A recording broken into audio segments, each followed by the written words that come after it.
Okay, I believe we are on and live. Are we, Lars? Great. All right. Yay.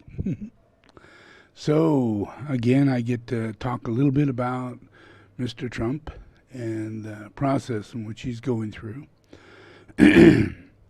it's few people remember 2016 and the inauguration of Trump, and then the winning of Trump, yeah, and how he really didn't get the votes. He got the electoral, yeah.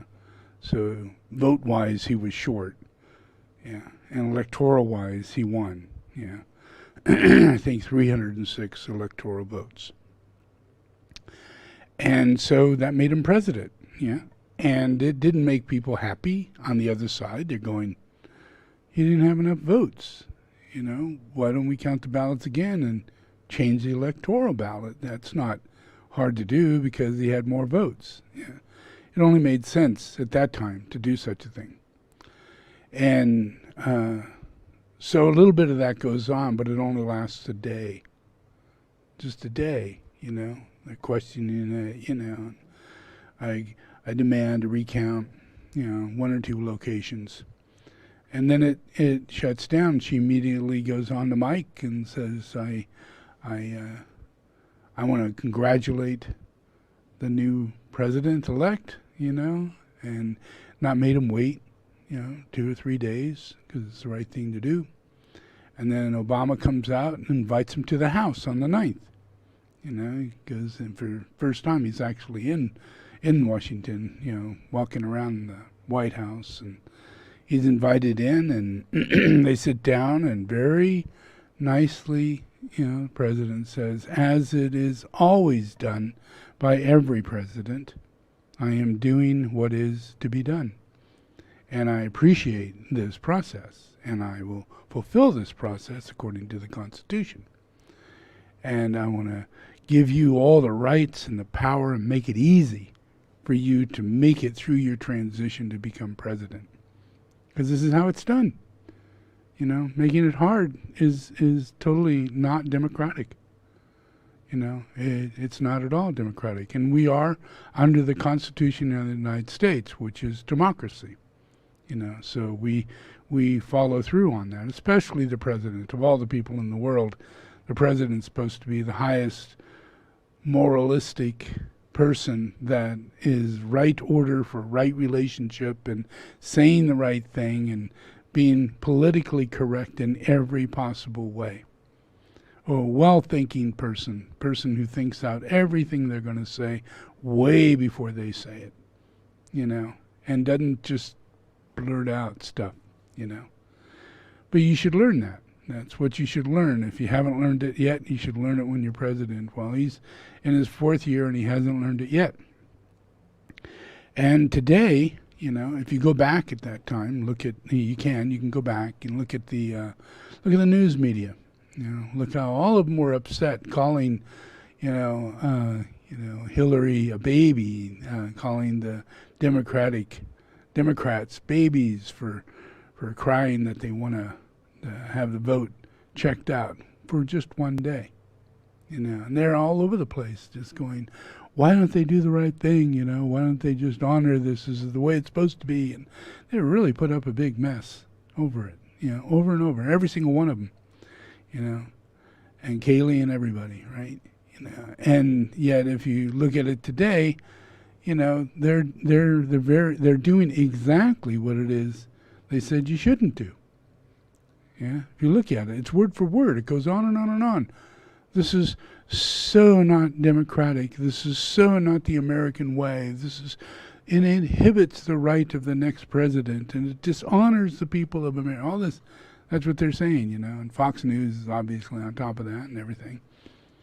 You know, so he was ushered in, you know, to his position very nicely, kindly, you know. And everybody's going, he can't be the president. He's a businessman. He's a producer for a TV show. He's not the president. This is insane. How did we do this, you know? But yet it still happened.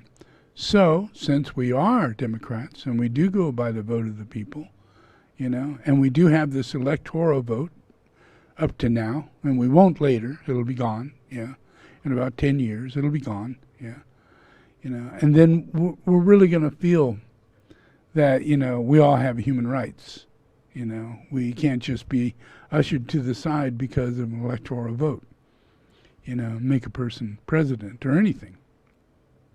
That'll end, that time will go, It's just, it was designed in order to create equal characteristics within the voting field in smaller states, in smaller counties, in smaller areas, where the counties had a number. They didn't just have 300 people in it or 200 people in it. They actually made a difference in the end of the governing election of that state. So by turning it into an electoral ballot, it balanced out many of the counties. But now we're going to find that that's not the case. That's not what we need to do, and we need to just do a direct electoral vote. But anyway, this guy is going on and on and on over his relationship of not believing that this is correct. And what he's saying is that this is not a democratic country. That's what he's saying. I'm going to sue you because in my realm where I live, as a dictator and a tyrant, and a person who will not take these things, because where I come from, democracy doesn't exist. And when you put me in the middle of democracy, which would be voting, you put me in the middle of that, and if I don't win, you're going to see the devil in me because I'm not democratic. Democrats are angels. It's the positive side of the angelic person that lives in the world. That's democracy. That's not, Republican, Democrat. It's democracy. It's the outcome of human nature. He is not the outcome of human nature. He has no democracy whatsoever. So when you get into a voting situation, the devil doesn't believe in voting. The devil believes that voting can be and should be corrupted. And it should also be able to be stopped when the dictator says, "Oh, I'm close, stop right there. Okay, now let's recount and add more of mine in and throw the others out because they're illegal." Anything that's mine is legal. Don't worry about it. It's legal. Trust me. I'm the one. I'm the authority here. I'm the President of the United States. And that's not democracy. In democracy, we do not serve one person. We do not serve a particular belief system, whether it be a religion or anything like that. We serve a country that chooses to be democratic in the way they evolve. So they have to keep working toward human rights. They have to keep working toward all the conditions that make things good for everybody. All the conditions, And it's hard, because after a while you just go, oh, let's just be socialist. Oh, let's just be communist. It's so much easier to do it that way. But to be democratic means that you have to be empathetic. You have to be compassionate. And it has to be in fellowship. Can't just be capitalistic. Because capitalistic is both in communism, Marxism, and even socialism.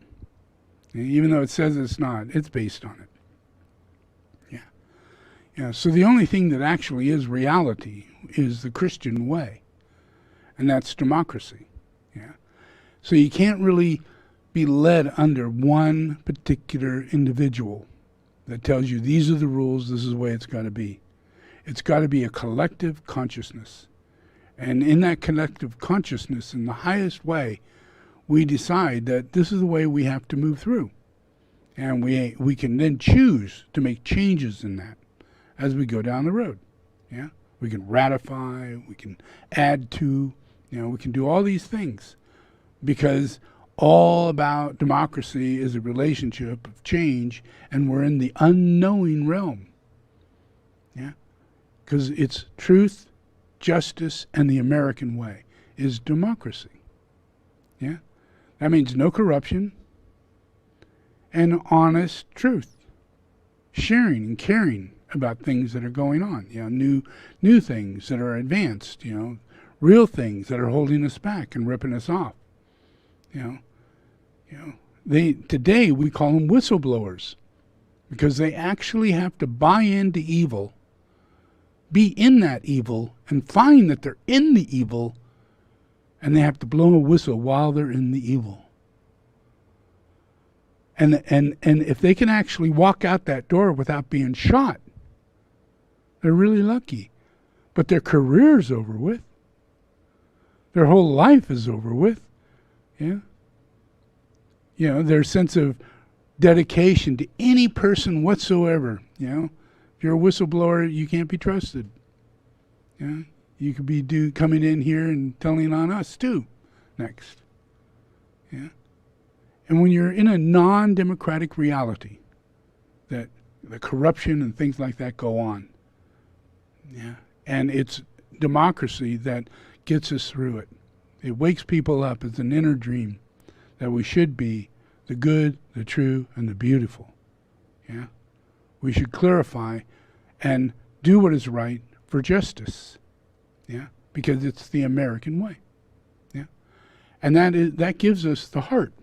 That gives us strength and courage.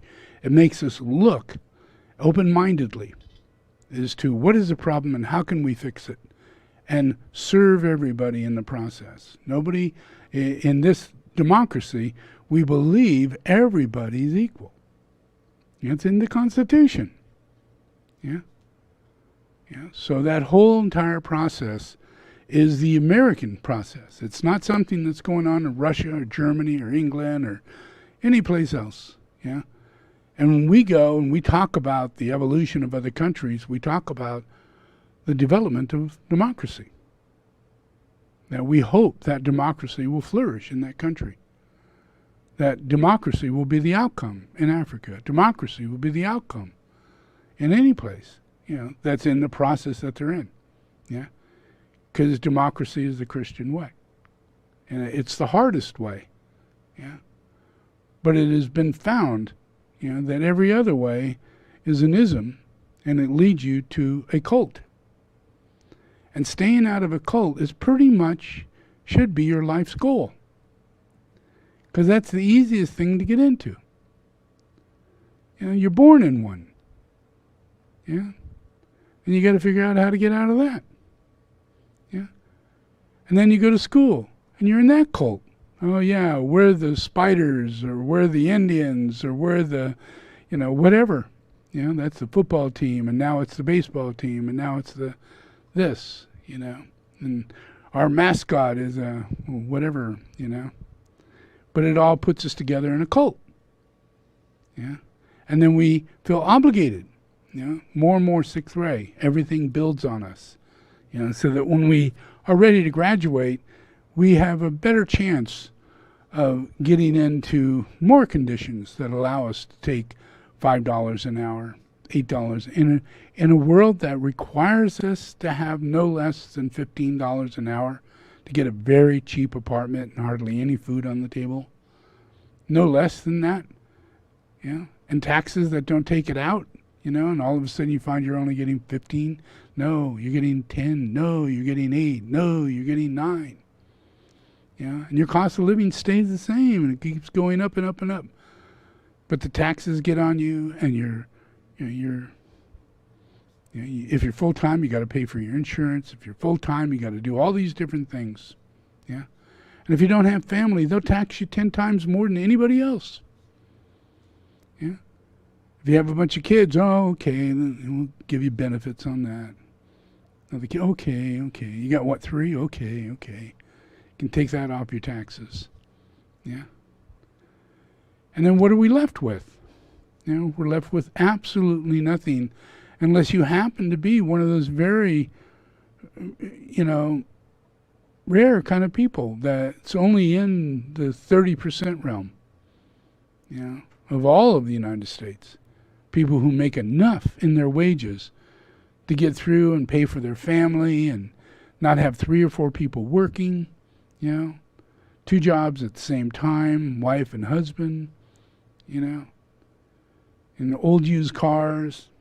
And everybody else is talking about how they got a new car, and none of your neighbors got a new car. You don't have a new car. Who is it that's talking about having a new car? Nobody in my neighborhood has a new car. Yeah. So that starts making you feel like you are in the wrong group. It makes you angry. Makes you upset. Makes you feel that people are out after you, and that everything you're putting into it is worth nothing. So those people down who do not have good cars, do not have good homes, do not have a good job, are going to rob you. There's very little alternative. Very little alternative. Yeah. You end up on the street, or they end up in your house and stealing packages off your door. It's a standard business for people who don't have any income. They have to steal. They have to beg. And borrow, and then they can't pay back. And they're only 30 years old. They got $50,000 in school. They got, these are people who are not the poor. These are people who are just above the poor, who actually went on to college. And they got themselves in so much debt, they're almost at the level of the poor. And if it wasn't for the fact they have families that are up there in that 30% realm, that they can call and ask for help and get a little loan and find some support through the next 5 or 10 years as they're making it through life. This is all normal stuff. All normal stuff. And democracy is what holds that into a truth. It's our slow process of being able to, if we're governed correctly, then the governing body is almost a prophetic body, visionary body. They're holding a truth of protection, both in military or other things, but they're also funding things that are supporting ongoing new sciences, new technologies, new engineering, advancements of solar, advancements of wind generators, something you personally can't do in your house. But the government, it's all the governments that are doing this. And it's by that process, and that's an aspect of democracy, where people are out there buying wind generators and building wind generators and putting solar everywhere, all across India, all across Arabia, all across Arizona, all across Nevada, all across Utah. And wind generation, you gotta get all this money together, you gotta get all this to work out. But if literally the government is on your side and seeing a vision as it's coming in, as an impressed by that vision. So right now we have Biden coming in. And our last relationship with Biden was that we got Tesla.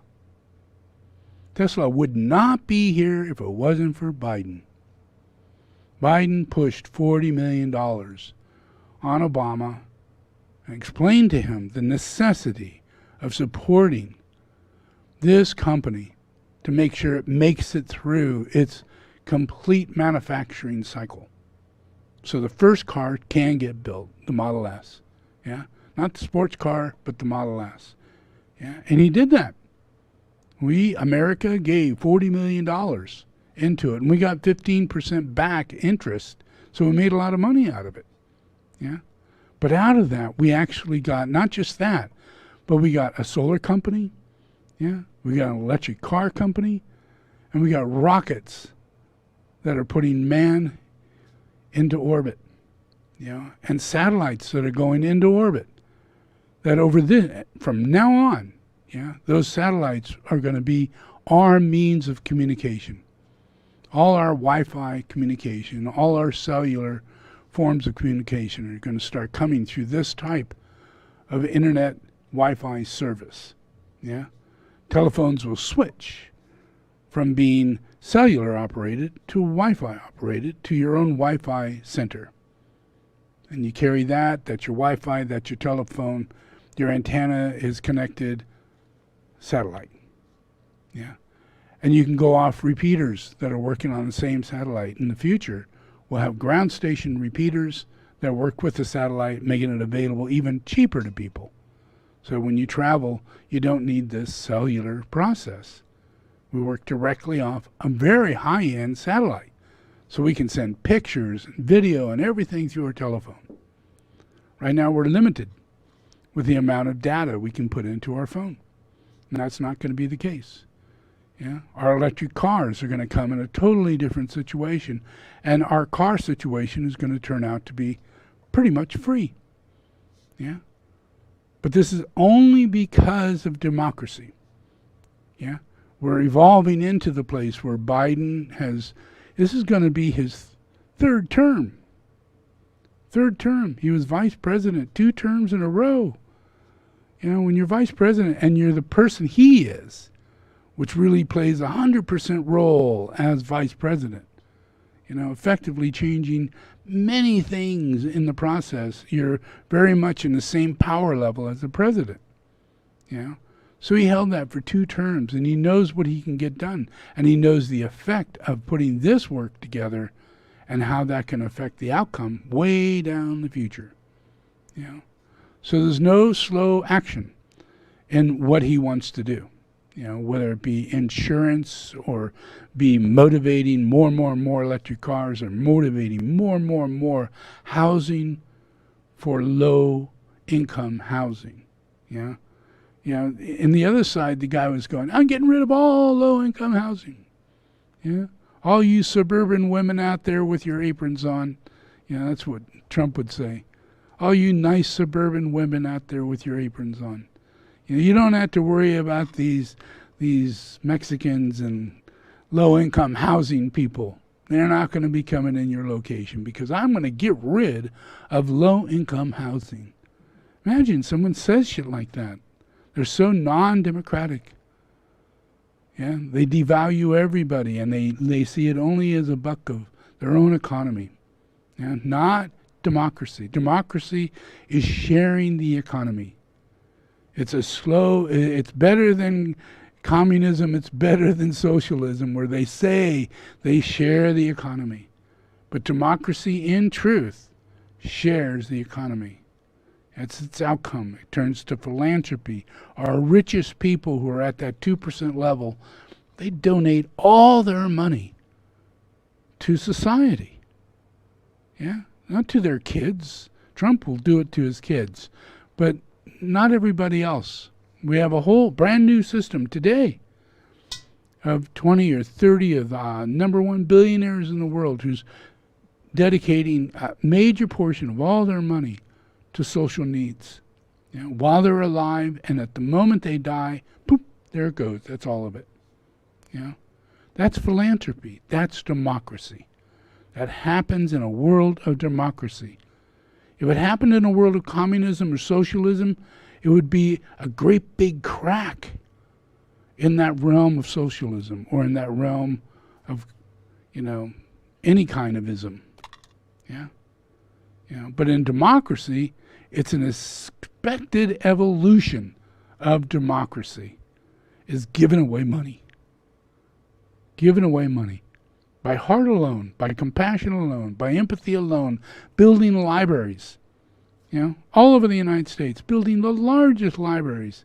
Richest guy in the world did that, you know, and left behind an education system and a beautiful system that made it possible for a lot of people to get through their educational process and get us to where we're at.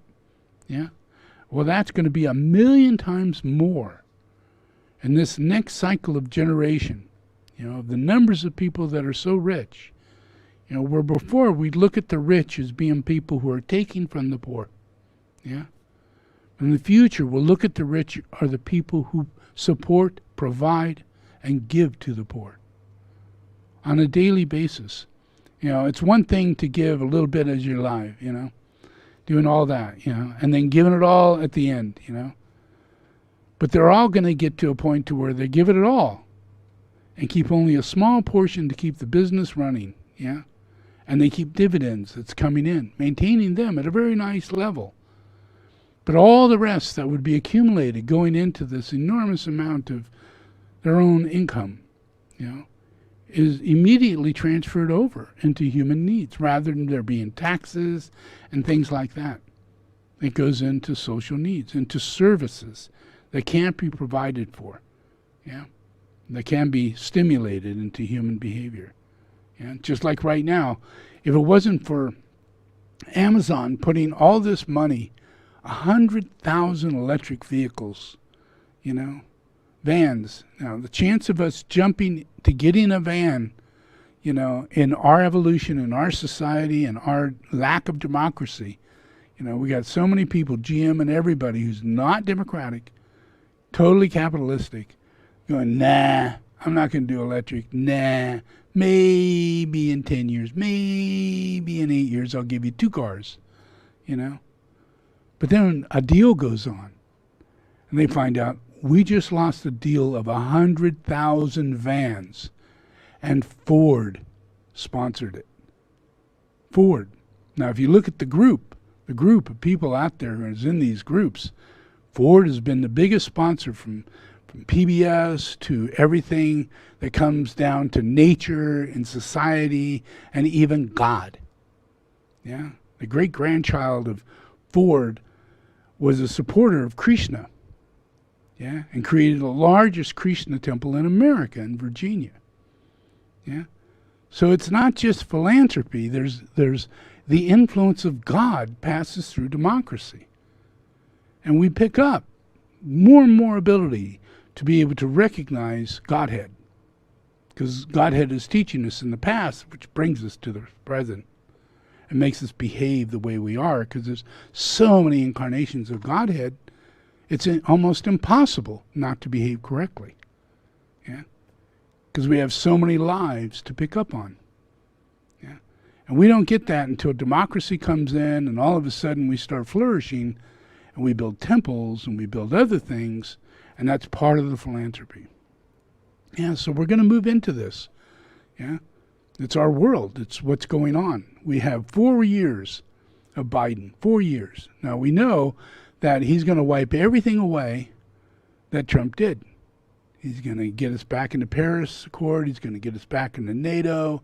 He's going to straighten out all the things that has to do with how we're dealing with this virus. You know, are we getting tested? Are we actually finding local relationships all around the United States? And are we dealing with them, closing them down, shutting them off only in the locations where they need to be shut off?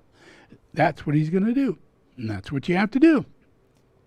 So if you do that, within 6 months, even before this vaccine gets here, we'll have the virus down from an average of, you know, what do we have? 130,000 deaths a day here recently. Yeah, that's a lot.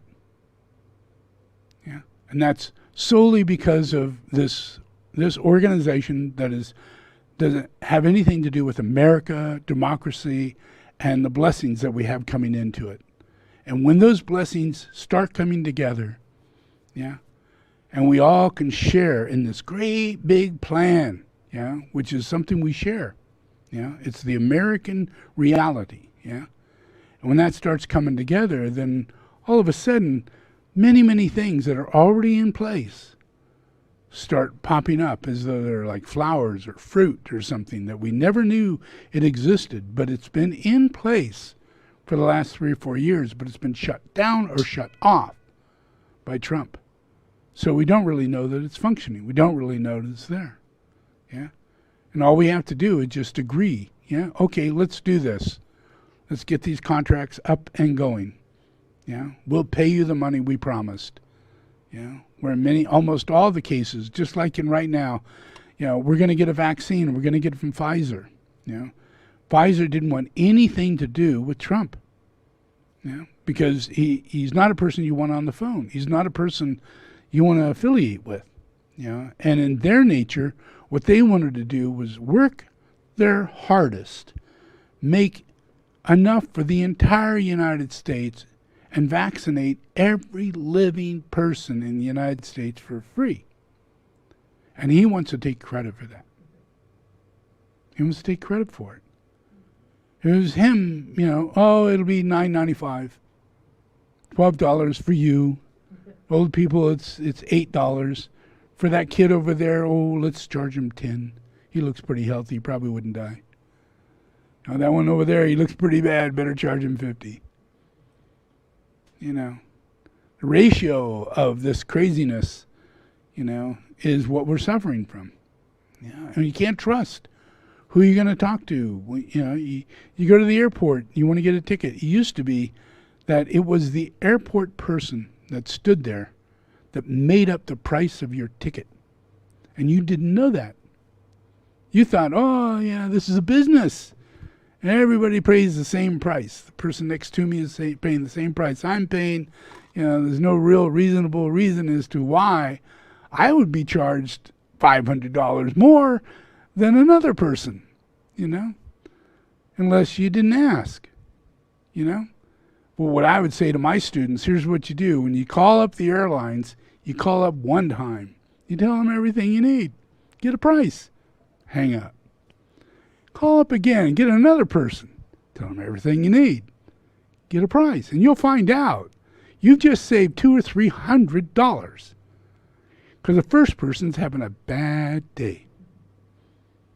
And they're going to take it out on you. And they're going to add baggage and they're going to add all kinds of shit to you if you continue with that person, because it'll go on to the next person and the next person. It's like imperil placed upon your ticket.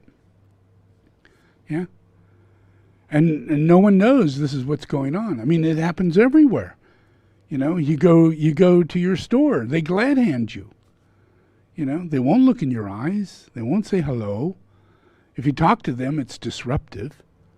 Too much conversation here. Getting an answer and being able to have a direct conversation is the most important thing in anything. And it has to happen no matter what you're doing. So a lot of times people are having a bad day. And whether democracy is the outcome of the whole thing, but you are the embodiment of democracy. You are the possibility of what comes with democracy, which is a radiating energy, that calms people down. It helps them make a better decision, helps them realize, well, that's not nice. I shouldn't do that. Okay, here's what I'll do. And they change their mind. But you got to stay calm. You can't go in defensive. You can't go at war. You can't start demanding that they do anything, because then you're just like, another one of those hostile people demanding things.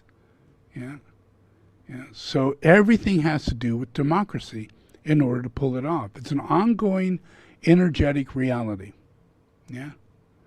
So there's a real positive side to everything that's going on right now. We have a lot of craziness, but we should expect it. The symptoms from Trump, we should expect it. He won't even come out of his room. He came out of his room once in the last week, one time. Came out. And because Pfizer came up with a date, and then he got all upset because immediately he gets on Twitter and says, yes, we ordered that into happening. We pushed it into happening. It's part of the package of the, curing everybody plan, kind of thing, And he tweets that, and just within a second, the head of Pfizer starts tweeting and says, excuse me, but we have never taken a dollar from the United States government, nor have we assigned any agreements with the United States government. We're doing this on our own behalf as us, and we're going to provide it for free, And he didn't say he's going to provide for free. They said it first. So that really pissed him off. So then he gets on to TV today and he says, well, like Pfizer made a big mistake, They don't know what they were saying. They just, how that happens, you mean to say one thing, but then you say another, well, that's what happened, I'm not sure if they actually lied, but it was a lie, And he just goes on, tearing down a company that's put millions of dollars, going to save the United States. And he jumps in front of it like a little shit. And he says, hey, over here, over here, over here. Don't forget me. I know I've been fired and everything because I'm not doing my job, but hey, and then he goes on and on and on explaining how he saved America. Yeah. In this plague. Yeah. Yeah. So that was his day. He comes out and he says that. And then in the end, he makes a little footnote and he goes, oh, and as far as the election, time will tell. Time will tell. That's it. That's all he had to say about it. Not I'm honored to congratulate the next president, or I'm working on trying to get this over with so we can move on with it. None of that. Just time will tell. I don't care is what he said. I don't care. Yeah. But what he's going to do is going to spend 2 months texting people. Texting and asking for money. Yeah. So he can get the votes turned over. And people are sending him millions of dollars, not millions and millions and millions and millions, but millions. They're sending to him so he can pay his lawyer fees and other things because he's broke. He's broke. When he leaves office, he's broke. He has nothing. Zero. Zit. Yeah. All he's got is lawyer fees and then upcoming attorney fees that are coming into offense. And then he has loans by the hundreds of millions that he has to pay off over the next year. Yeah. And the bank that he does business with is in the middle of an investigation for giving him loans he didn't qualify for. Yeah. And why would they give him loans when no one else would give him loans? Hundreds of millions of dollars worth of loans, that he hasn't paid back. Yeah. So there's a lot going on in that little man's life that he surely wasn't ready to face it, right away. And that's what his dilemma is. He has no recourse other than that to come down. But we have a scenario to where we're very blessed. We have Biden, who's had 2 terms before. He's worked out the relationship of who to finance and what to put together. They worked out the pandemic completely, set up a book and everything.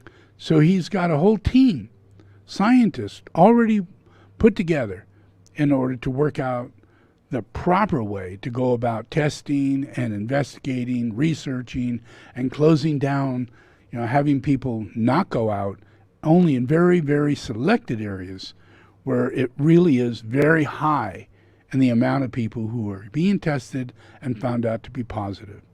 Shut it down immediately. Everybody go home. Everybody go for a long walk, stay outside or something like that. Don't get near anybody else, Got to do it for 2 weeks. There's nothing we could do about it. Your group is in the worst case. We don't have hospitals to throw you in and keep you isolated, So it's the only thing we could do, and it's what's going to happen. He's going to go from one place to the next, next. And over the 3 to 6 month period, that level that we're at the highest in the world will go down to be at the mid-range of all the rest of the countries, and we're going to look better than them by June, July, August. Yeah, it'll be so low. And at that time, we will have vaccines. I don't recommend anybody take the vaccines. Yeah, I don't recommend it. I recommend you to wait 3 months after the first use of the vaccines and wait for many people to have a reaction.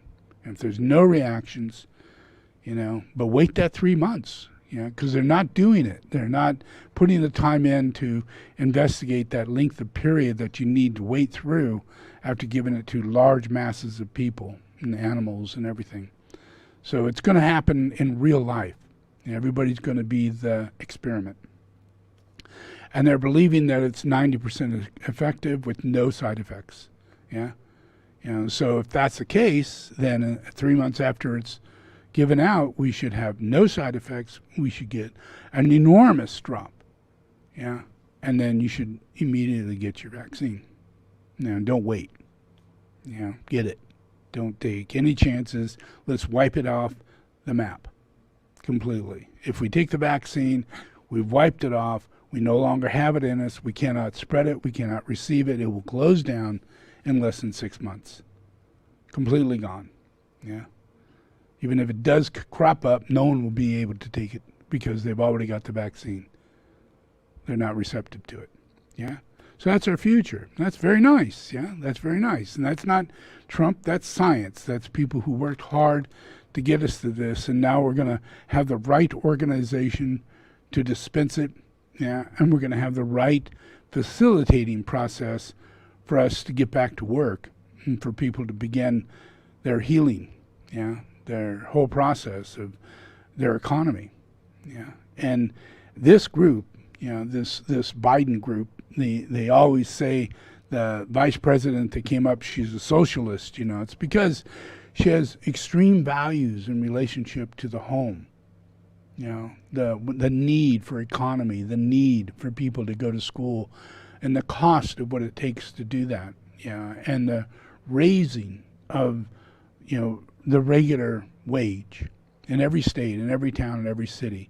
And that can't be held by employers. It has to be seen differently. Wages need to come from the government. We're all paying into this process. We're paying taxes and everything. And you cannot go to an employer and ask the employer to pay you $25 an hour that you need to have the nice house that you're living in. It ain't possible. It just ain't. You got to have subsidy. You have to have something that comes in and subsidizes your living expenses. And it's not food stamps. It shouldn't be welfare. It shouldn't be anything like that. It should be normal, because the cost of living is the cost of living until we bring the cost of living down. And if you don't bring it down, you have to subsidize. Or people are at a loss. They're so suffering beyond anybody's care. So suffering. And the majority of people are suffering, not the minority. Then everybody thinks that, they're tearing us down, they're taking our money, they're making the town look bad. All these bad thoughts are coming into it. We have to subsidize poor. We have to subsidize people who are at a certain level of their income that can't get above that level of income. We have to find ways to make sure that they have an income that fulfills their home, whether or not their home needs to be free so that they don't have the need for that income, whether or not their house needs and their food needs, are set up in such a way to where their income is so much and their food need is so much. When they get their check, it's right there. Rather than taking money out, you put money in. You don't have to go to another organization and get food stamps and fake money and all this kind of stuff and walk around feeling that you're on welfare all your life. When you get your paycheck, it should be in the freaking paycheck. And it should be the amount of money it takes for you to live. I know this sounds like, what? How are you going to do that? It's easy. It's easy when you're such a big thing and you're without a king. You're without a queen. You're without all these things that are absorbing your money that would put you in this condition. We are not in that condition anymore. So since we're not in that condition, we have enormous funds to buy gazillions of dollars worth of military might. Just because we have spending money. It's like we're millionaires and we want 100 yachts. We want our own personal airplanes. We want all these things. And they're not necessary things. What we need is negotiation and peace across the nation. And and slowing people down rather than building people up to build bigger aircraft carriers and faster rockets and jets. If we're putting our time and energy into our society, not into those systems, we're breaking down capitalism. And you don't know that you serve capitalism until you do what I'm telling you.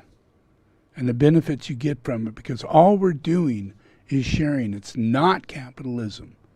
It's a whole other way of looking at things, It's just sharing. Money is not the way it is. Money is trade. It's just like I'm trading my moccasins for your knife. It's trade. It's just trade. And when you're in a state of trade, you don't need so much. You usually have your own land. You usually have your own animals. You live with those things. Those are your equity. In any normal country, your equity is how many cows do you have? How many sheep do you have? How many horses do you have?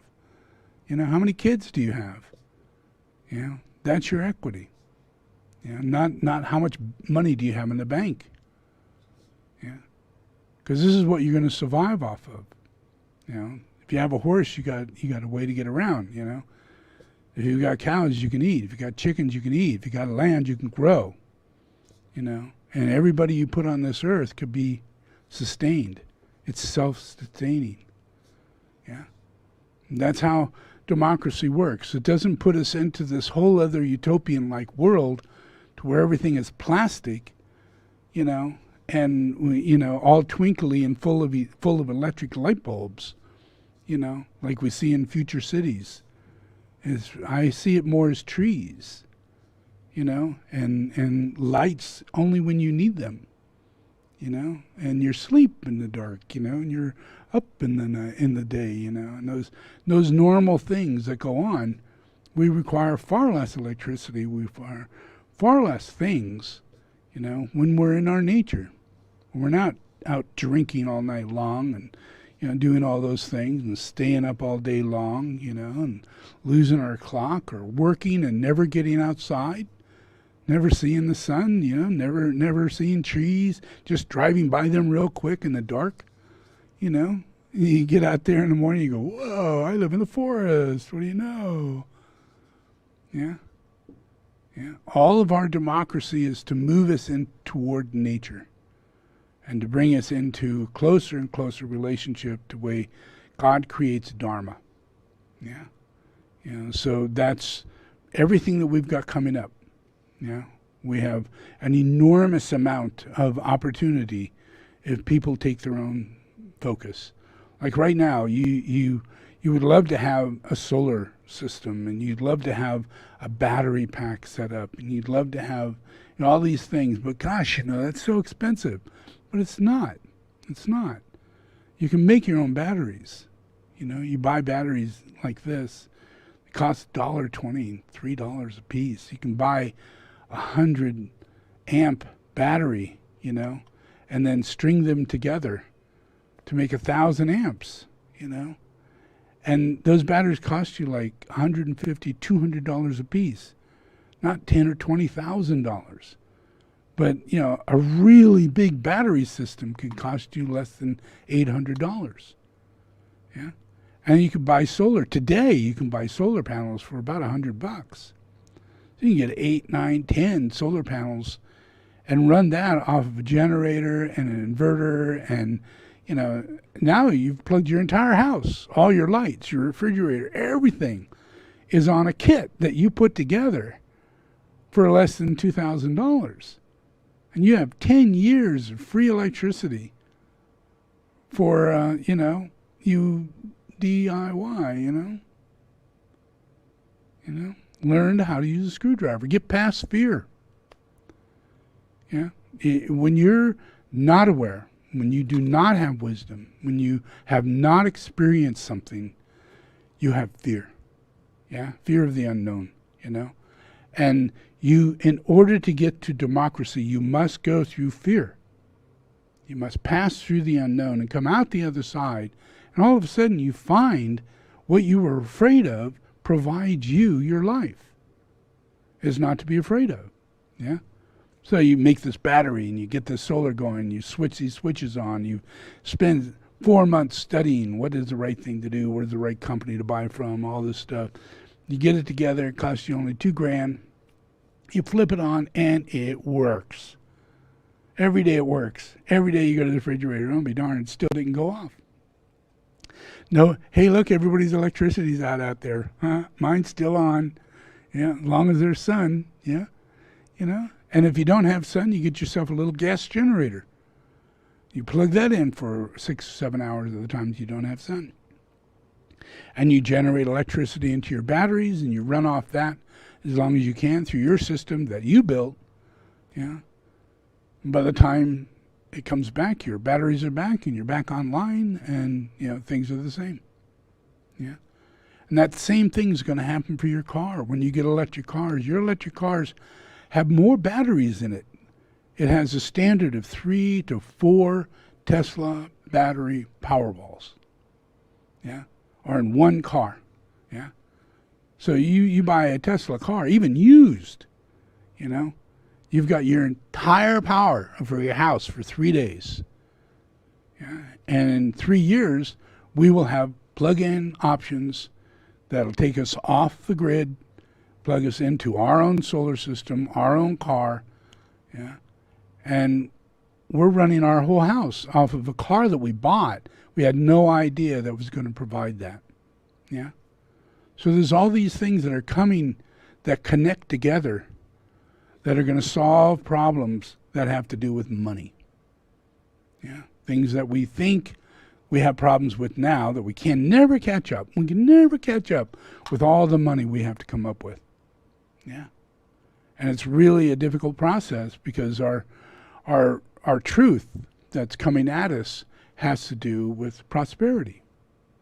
Yeah. And how do we get to prosperity when we're coming out of a non-democratic reality? Yeah. Because prosperity is always seen in the reality of like capitalism or something like that, or even a king or a queen. Yeah. But we've never seen what happens in prosperity when enlightenment takes place. And the field of humanity is established in a stage of enlightenment. Enlightenment is democracy. It's a manifestation of enlightenment. Yeah. And on a level of the United States and the whole globe, it's a matter of humanity awakening that level of enlightenment that's instilled inside them. So you provide them these opportunities, and then they start waking up. Oh, I didn't know the car I can plug in. Oh yeah, next year they'll have that option. Oh, great, I'll get that. It's $100, And you do it, and all of a sudden, whoa, this world is really getting interesting, Wow, I used to have a cable box to watch TV. But now it all is Wi-Fi, and Wi-Fi is satellite, and satellite is almost free. And no more cable. Yeah, that's insane, And you get the best connection you could ever imagine. Yeah. So there's never a day it goes down.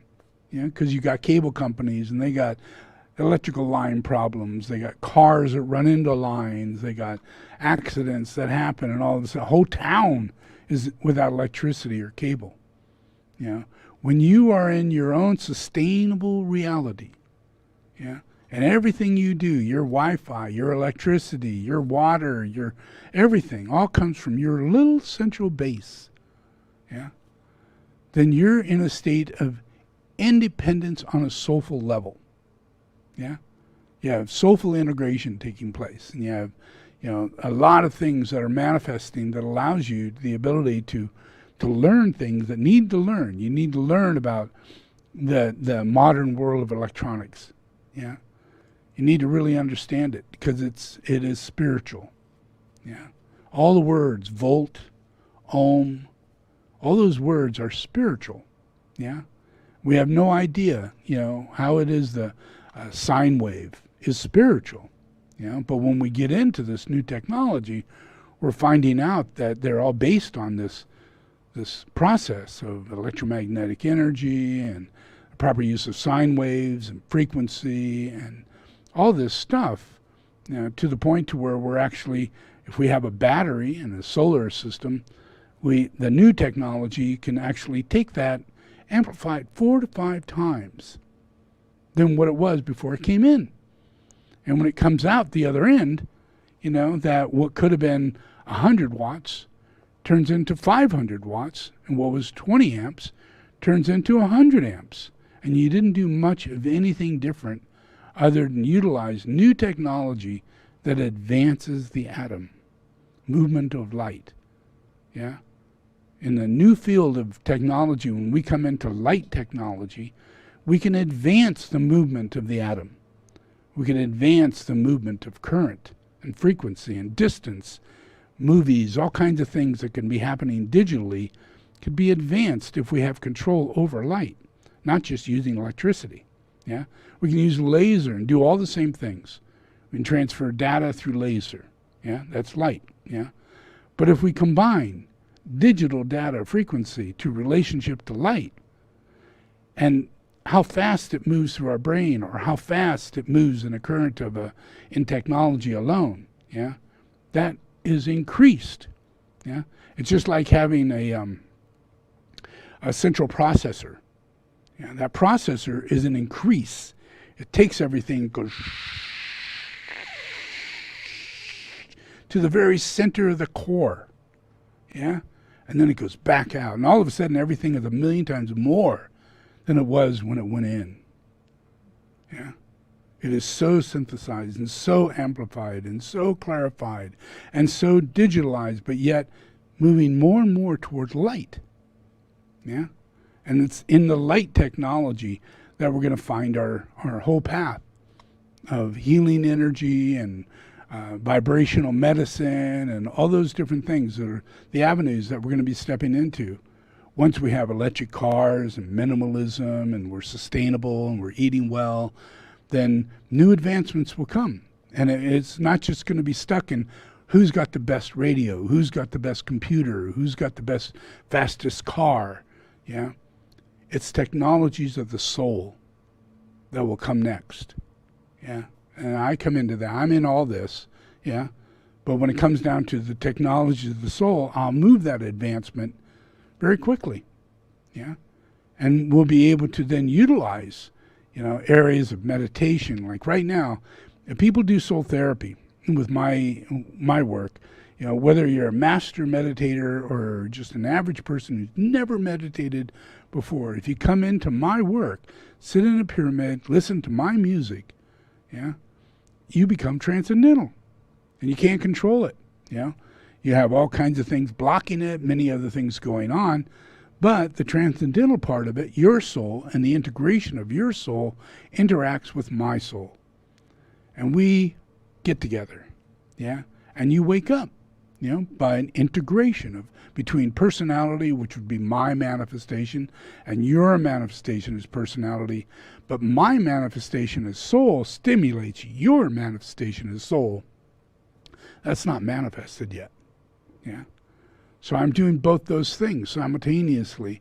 And that's part of a new technology that we're going to get, yeah, where we understand the etheric field and we understand the energetic imbalances and balances. Yeah. So when it comes to growing new bones, growing cells, yeah, slowing down the process of mutation and changing its course from one direction of mutation to oscillation back to its original genetic waveform. And then it just triggers right back and comes back as the original waveform that it was mean. This is all done through your meridians. Yeah, but we have no connection to meridians yet. We have no connection to the energetic field relationship of every single thing has a code, just like a thumbprint. Everything does. We need to have technology so advanced that it can find that thumbprint and stimulate it. Yeah.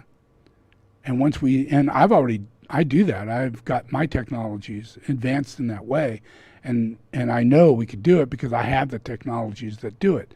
But there are so few people, less than 500 people on the whole planet, that buy into this technology and utilize it and put it into their hospital or their clinic.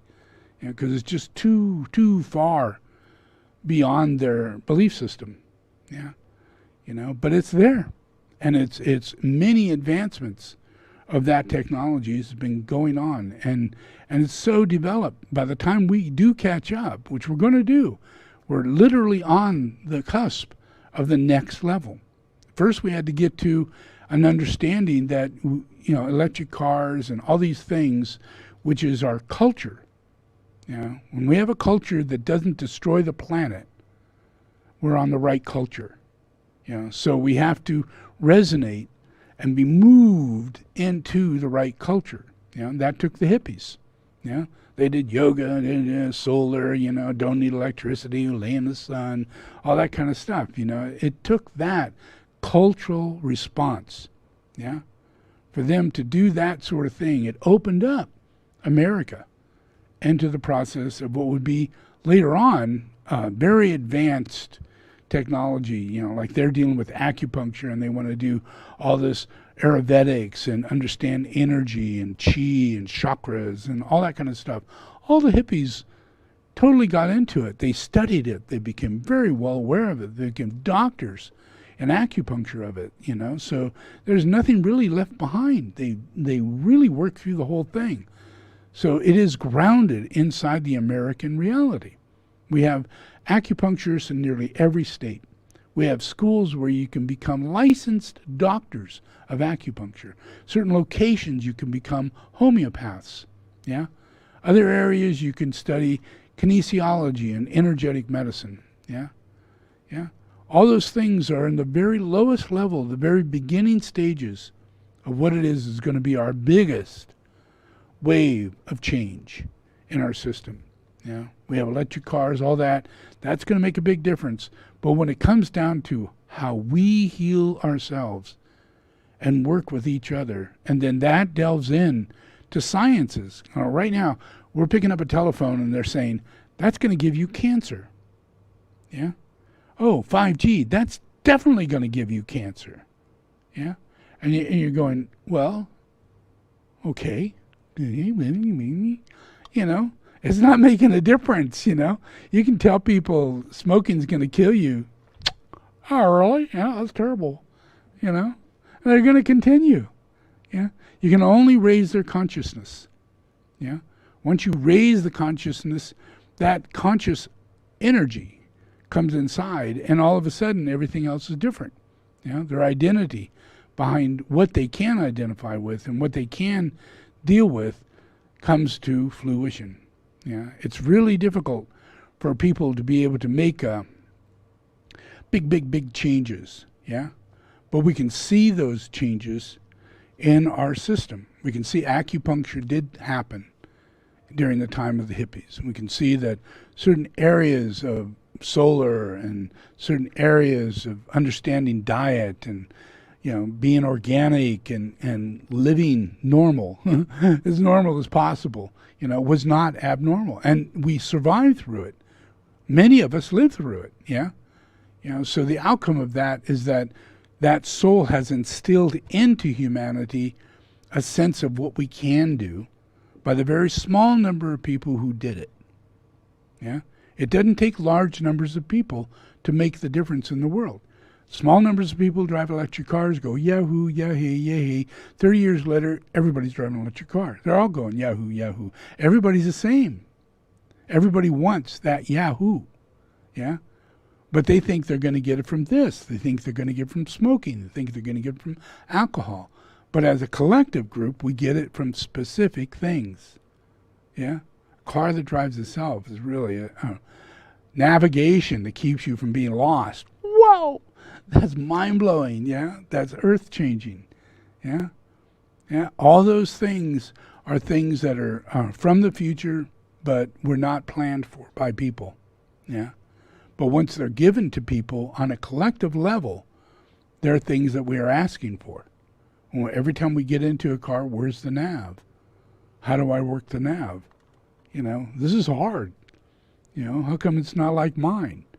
And they get easier and more intuitive. That's the whole thing about democracy is intuition. It's not on logic. It's not on, You know, you got to get used to it this way, you got to get used to it that way, and then that dies out because it really is dysfunctional, you know, and then another way they try. But intuitively, they actually gather everything together, and they actually discriminate what of all those things works. And now we're going to put those in. Those are the times that we're in. We're in the time to where design and engineering is reflective to intuition. Yeah? So when you sit in a seat, you expect to put your hand down like this and change the seat. When you change the gears, you expect to go like that and change the gears. Yeah? It's not like everywhere and you're talking to the thing or something like that. You expect to do something more common, yeah? Consistent, yeah? So as time goes on, all those things, whether it be on your phone or anything, it all works out as a collective. What is it as a collective people are drawn to? Yeah? What do people want? What is their interest? And before it used to be the engineer would go, this is what I want. This is my interest, you know? This is now your interest, you know? And then they'd come up with someone who made a brand new car and had, you know, seat belts and an engine in the rear and had lights that went from side to side as you went around a corner and drove 120 miles an hour and didn't crash and had all kind of crash-proof things, windows and all kinds of things, yeah? That car was built, yeah? But it never got produced more than 50, yeah? Because it was too much. It's like the 4-minute mile, you know? It's really hard to be the first person to break the 4-minute mile when everybody believes that it's got to be this way, yeah? And our consciousness is all about being able to receive what it is we're meant to receive. But we get stuck in this place that's not democracy. And we're held down by tyranny, by big business and people that are going, you know, just give them another Chevy. You know, make it look like the last Chevy. A little different. Put fins on it. I don't care. Not going to make a difference. It'll sell the car. Just sell the car. Yeah? And then slowly but surely, certain cars came out and the public were really drawn towards certain things. And that started making an intuition in the process of our creations. Yeah? Whether it be TV or do we need certain kinds of homes? How should they be structured? Should be 3-bedroom, 2-bedroom, upstairs, downstairs. All these kind of things, you know, are by nature what we all are attracted to. Yeah? Just like in the van process, there are hundreds of thousands of people today that want to just buy a van and kit it out into a bedroom kit, a kitchen, a living room in a van, of all things, really a van, yeah?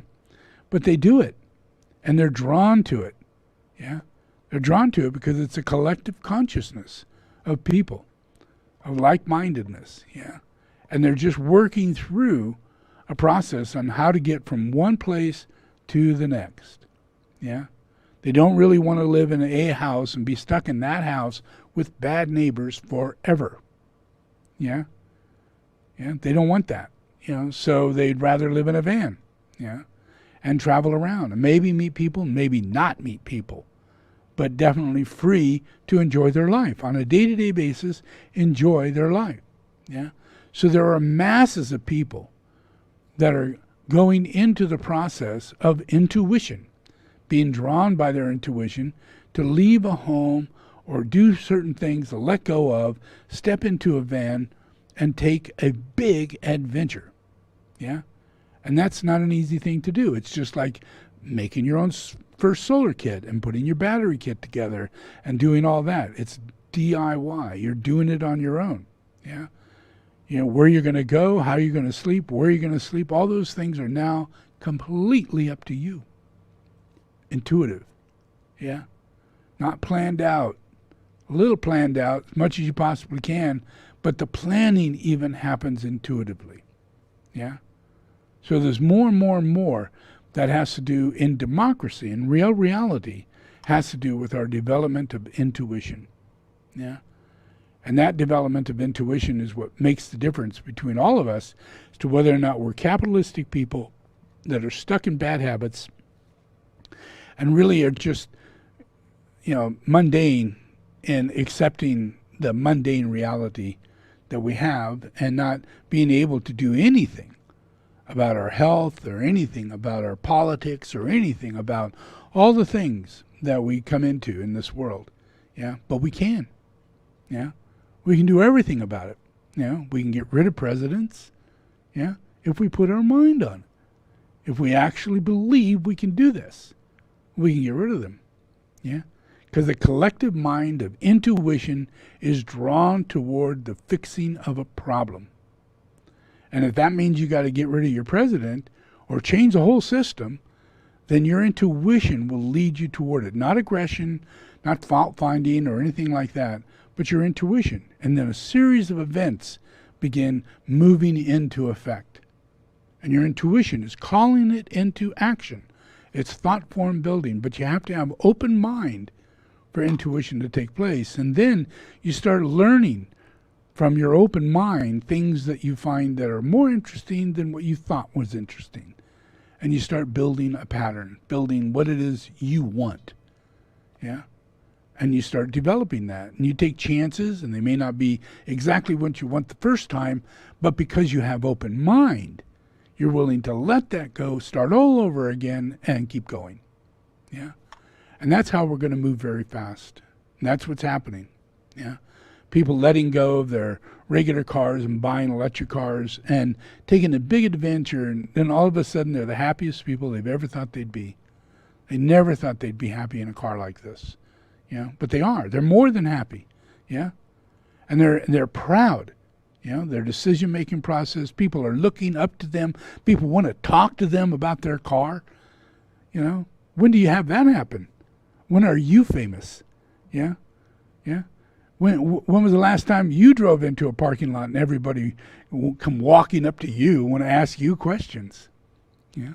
But that's what happens when you make the right decision. When you do the right intuitive thing. It attracts people. It's a magnetic attraction. And people want to know, how did you have the guts to do it? Yeah?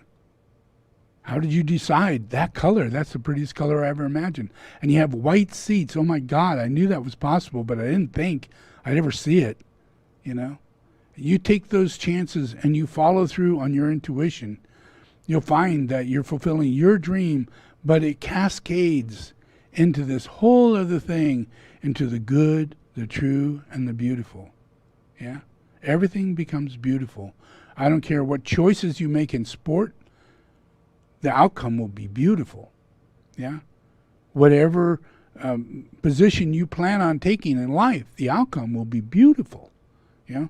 That is life. That is democracy. You have the right to live a beautiful life, a good life, yeah, a free life, yeah, and be true. Live your life in truth. Yeah, and you can't imagine, how much you get out of that.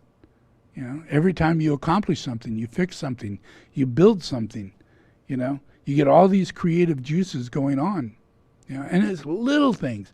Most of the things are things in yourself you need to change. You get too wound up, you get too aggravated, your intuition tells you, it's not a good way to be. Maybe that's not right. And that in itself is a counseling. Your intuition is counseling you. Yeah? And it's gentle and it's kind. It's not mean. Yeah? And next time that circumstance comes up, you do not behave like that. You're much gentler because you have a closer relationship with your intuition. And your intuition becomes your soul. Becomes the words that you talk. It becomes the way that you speak. It's goodwill in action. Yeah? It's the third ray, the first ray, and the second ray. It's all aspects of the monad that come into us. And that's our job, is to bring the monad into us. And when it comes in, we're going to be intuitive on a big scale. Yeah? All right, so let's pray a little.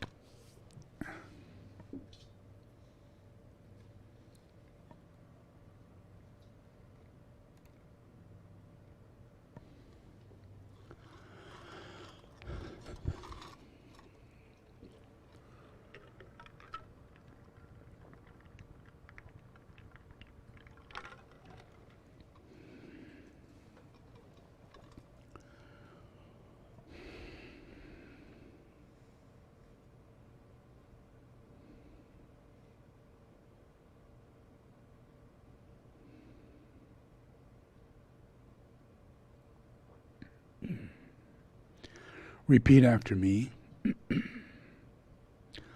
Lord Jesus the Christ,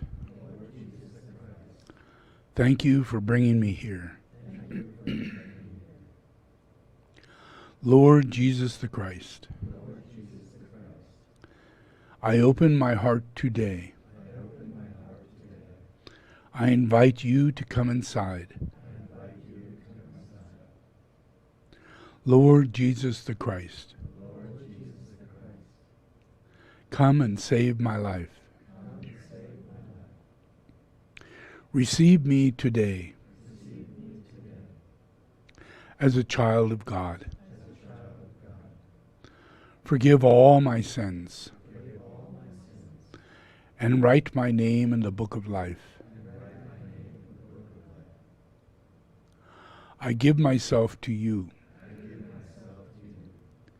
my spirit, my soul, my body. Receive me, Jesus the Christ. Now, the devil, the blood of Jesus the Christ is against you. I command you now to leave me. I command you now to leave me. I don't belong to you. I am God's property. Leave my life. I disassociate myself with you. I renounce every evil covenant with you. In Jesus' name, I receive salvation. I am a child of God. Amen.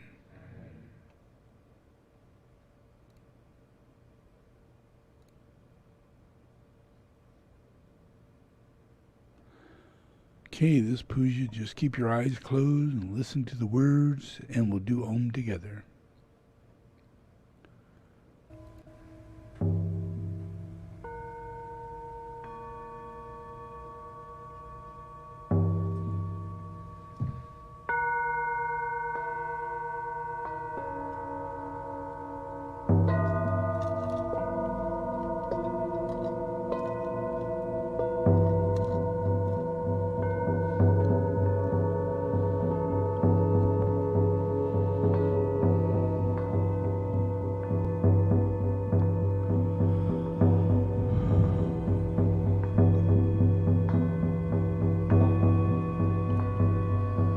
Take a deep breath.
its life. And in that life shall I see life. That life is known as love. I am the love of God. I know the Father, and I know His life is love.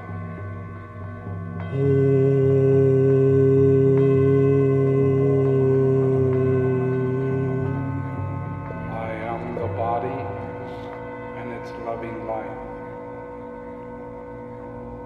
I am the self whose quality is love.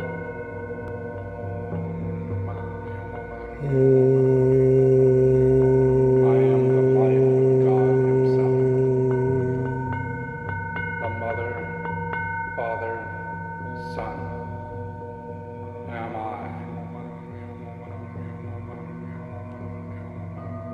Behind these three stands the unknown God. That God am I.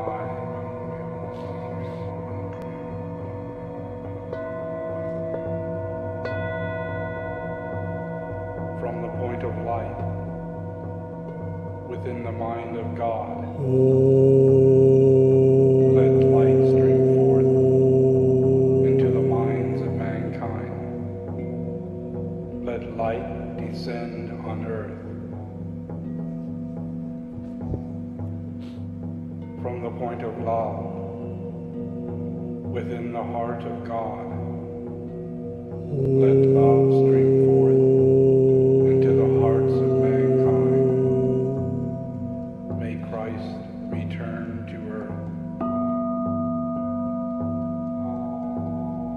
From the center, where the will of God is known, let purpose guide the little wills of men and women, the purpose which the masters know and serve. From the center, we call the race of mankind. Let the plan of love and light work out, and may it seal the door where evil dwells.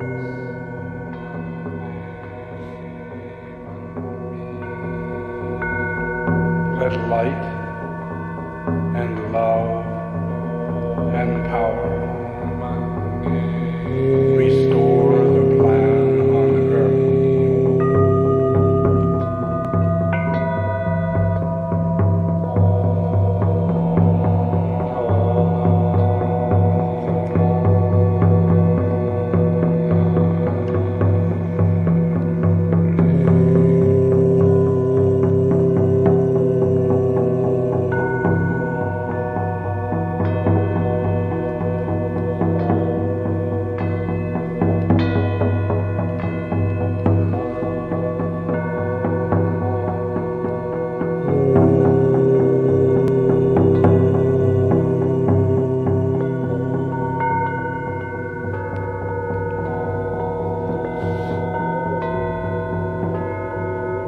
I call upon the one most high God.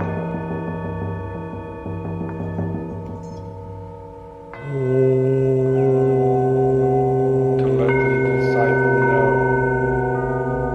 the nature of his Lord of love.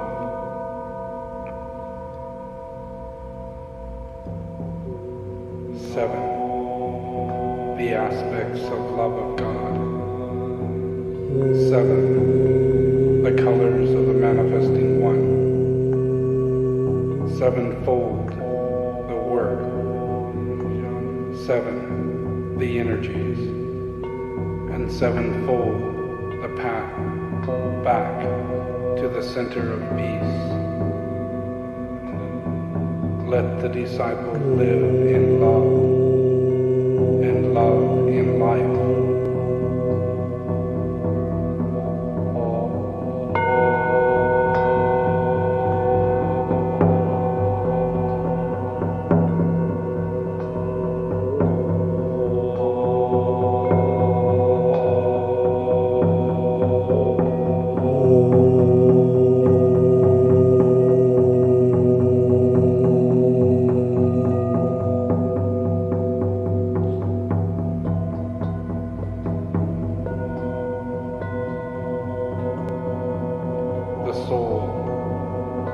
is the Son of God, the product of the union of spirit and matter. The soul is an embodiment of consciousness of mind, the expression of divine intelligent awareness.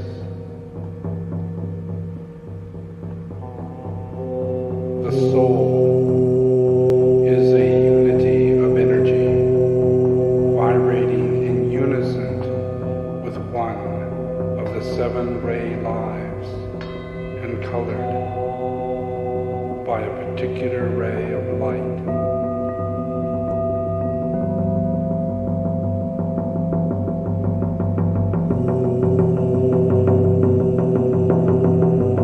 The personality of the soul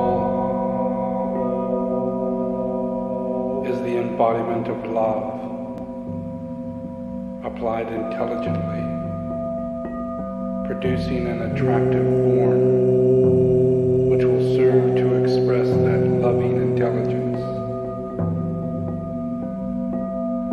The soul is intended to be the embodiment of divine purpose, applied in great active creativity, which produces the power of creative love.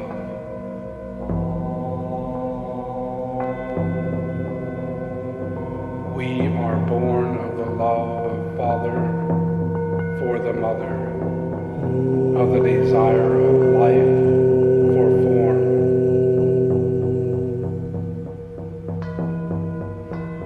Express the love, the magnetic attractiveness of God's nature, and the responsiveness of form nature.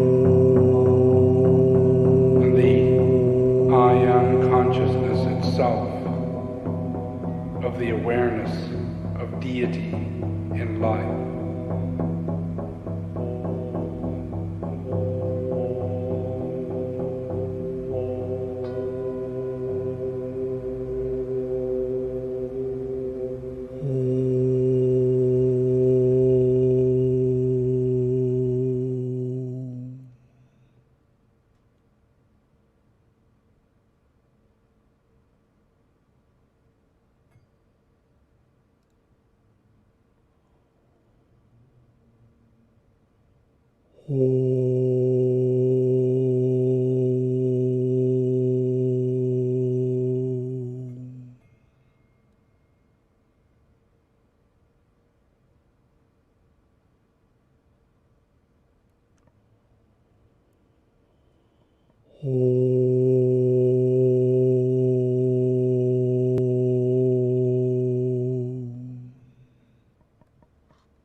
Okay, just relax.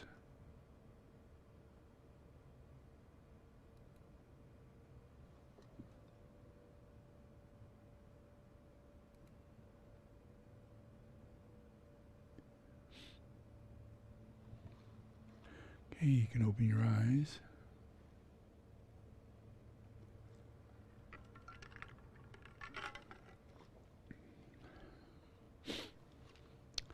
So, like I mentioned before, there's a big difference between Biden and Trump.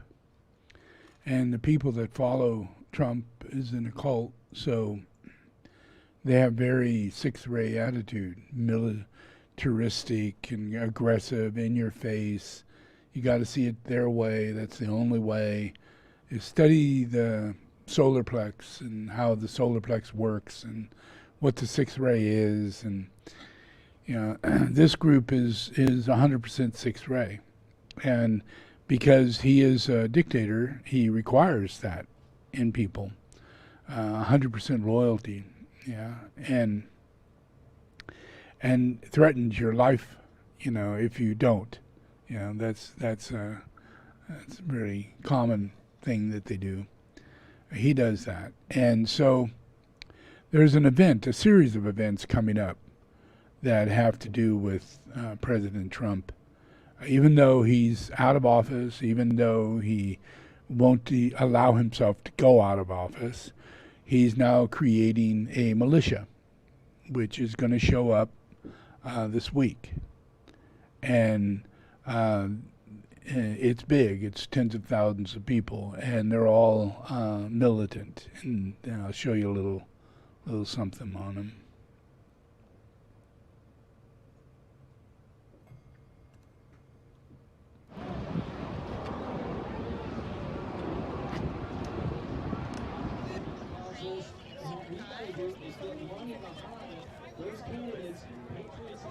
Count the legal votes! Count the legal votes! Count the legal votes! Count the legal votes! I just gotta give somebody a clip. All those guys, everyone's going to do it. This is talking about it.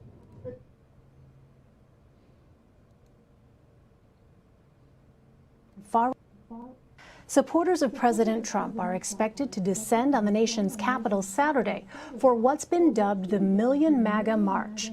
A number of conservative and far-right groups plan to take part in the demonstration. It's expected to begin in Freedom Plaza and then head to the Supreme Court. White House Press Secretary Kayleigh McEnany said today she expects the turnout to be, quote, quite large. Other pro-Trump rallies are set to take place simultaneously in cities across the U.S. We should note left-wing groups have also applied for permits in Washington, D.C. this weekend, raising questions about the possibility of clashes.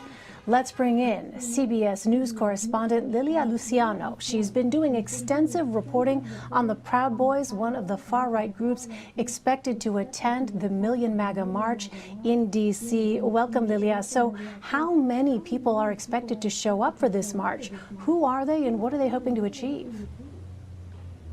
It's really hard to tell because I've been talking specifically to the chairman of the Proud Boys. He says he hopes for tens of thousands. The first time we spoke about it, he said maybe 10,000. They understand it's not going to be 1 million people.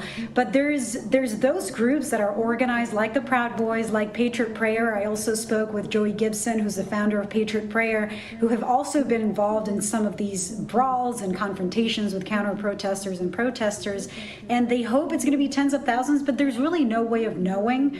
I know that Freedom Plaza only takes about 13,000 people. That's kind of a maximum number.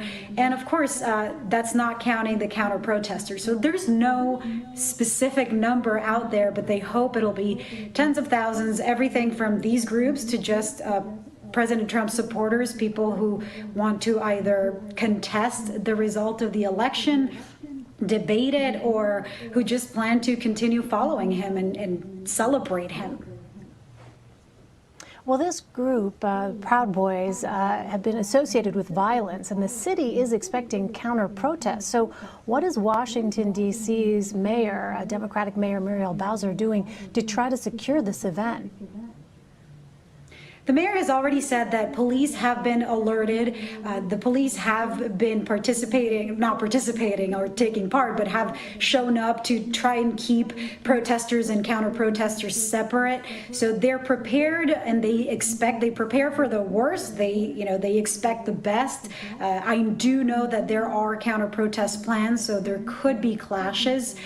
So they're prepared, but there's not much they can do at this point other than just go out and create a line. We saw some similar event happen in Portland, where on August 26th or September 26th, I think I'm confusing the date, September 26th, there was a big Proud Boys protest planned, and police in Portland showed up and kind of created a perimeter around them to prevent anybody who would go there and approach them, or prevent them to go into a counter protest or a protest from the more common Black Lives Matter protests that had been happening for weeks in the city.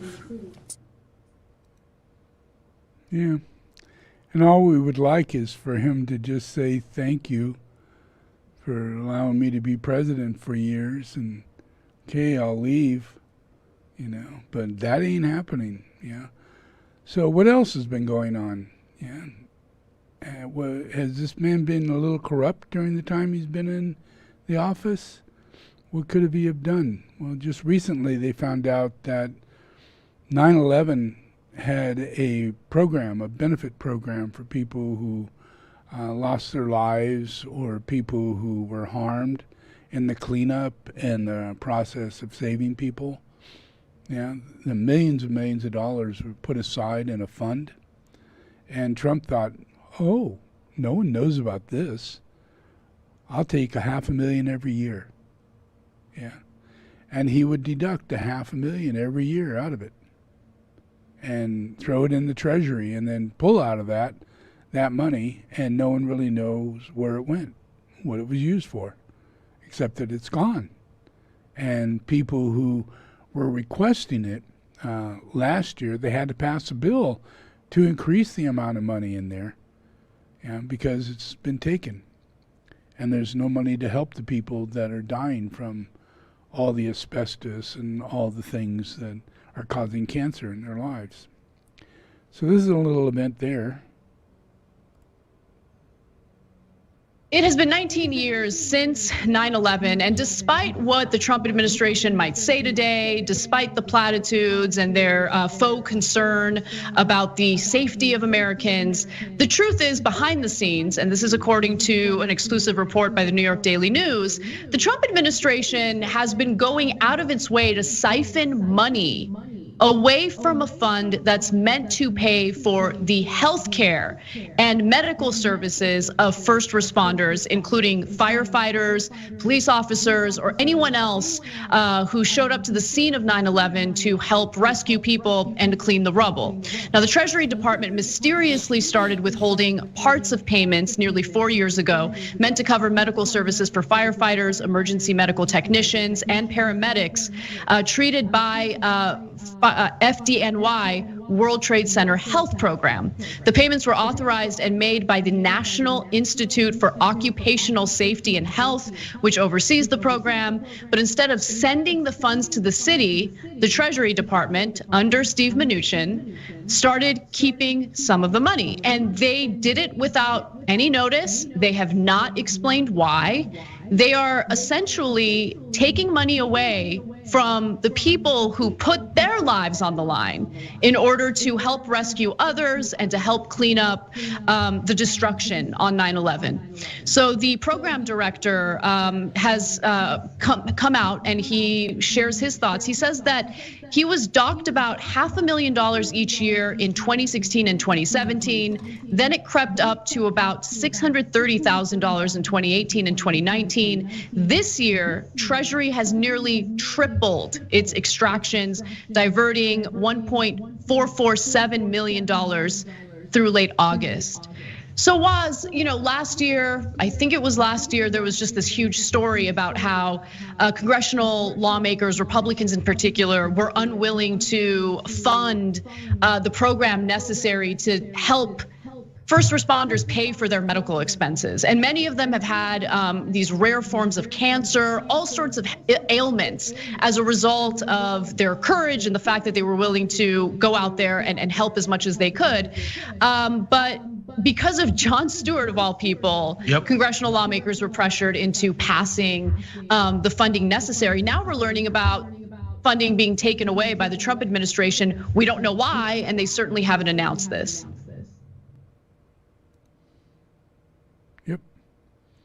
So these are ongoing things before he got into office. They're ongoing things that's been going on a long time. They're ongoing things as he's in office, but they are not normal.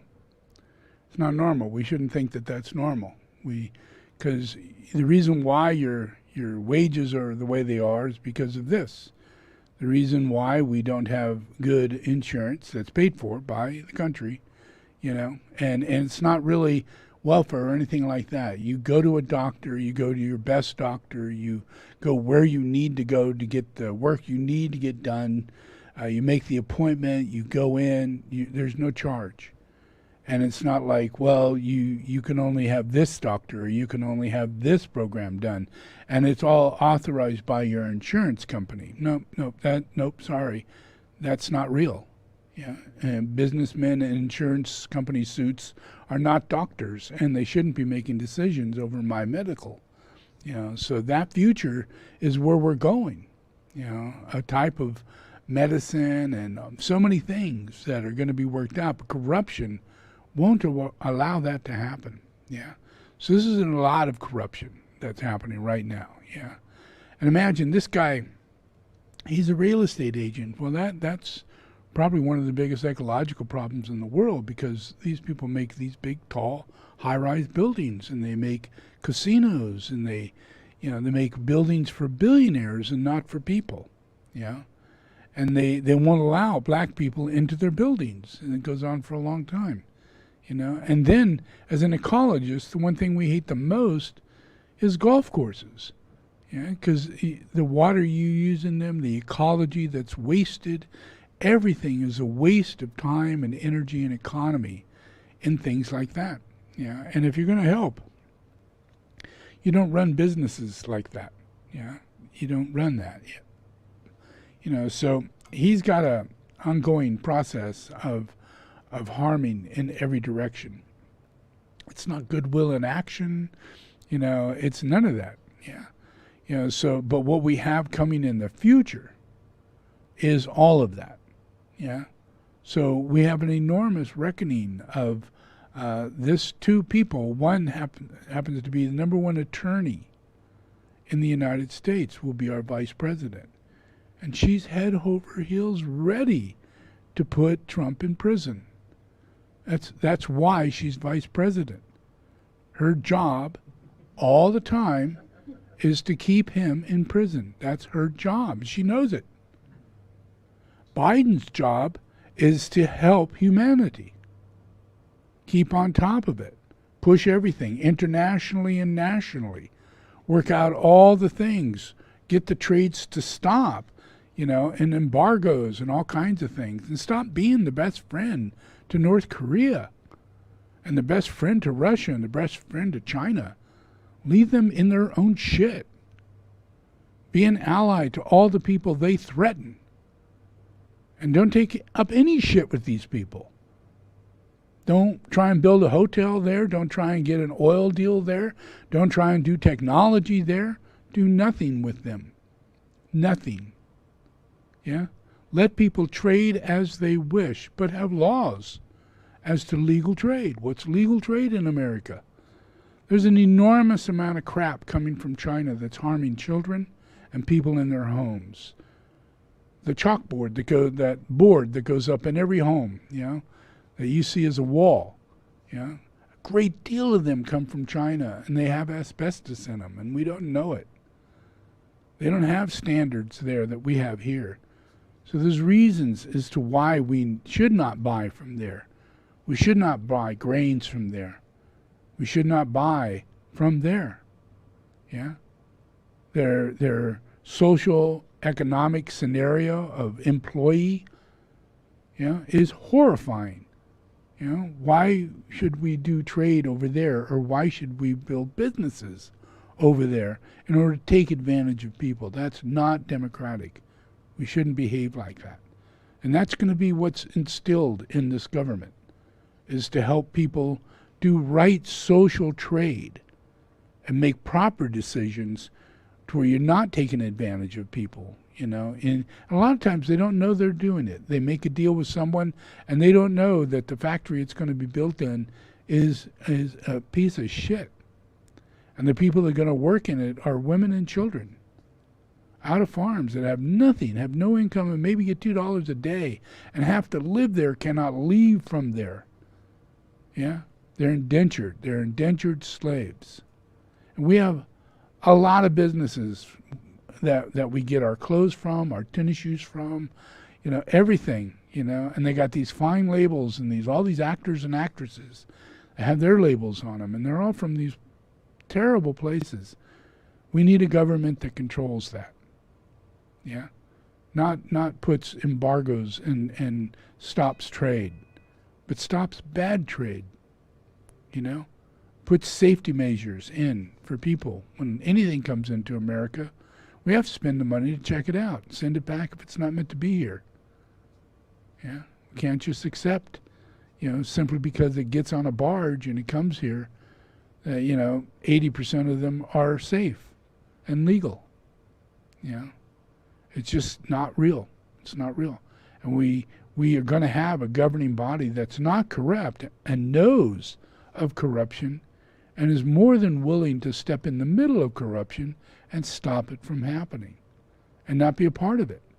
Right now we're coming out of everybody's a part of it. The last person in the world is going to listen to you is President Trump, because he's the devil who makes deals with devils. No angels in his group. Nobody caring about the world. They're all dictators, morose, terrible dictators, and they're his buddies, people he wants to look up to. So we're out of that. We just have 2 more months, and then he's in prison. And our vice president will reap that man one up, down the other. And it will be a day in heaven. We will cheer every day that we see the pictures of him in his orange suit, walking from one location to the next with his head down, getting fatter and fatter and fatter. And his wife getting bigger and darker eyes, because she's humiliated beyond belief. All of them have to make an arrangement with God in order to get out of their scenario. And that's where the United States come in. We're a compassionate process, but we also deal with the devil properly. So thank you all for receiving this teaching, and let's look forward to the future. Because intuitively it's being worked out. People that are being put in charge are blessed by God, and people that are being taken out is being judged. Enjoy. Thank you.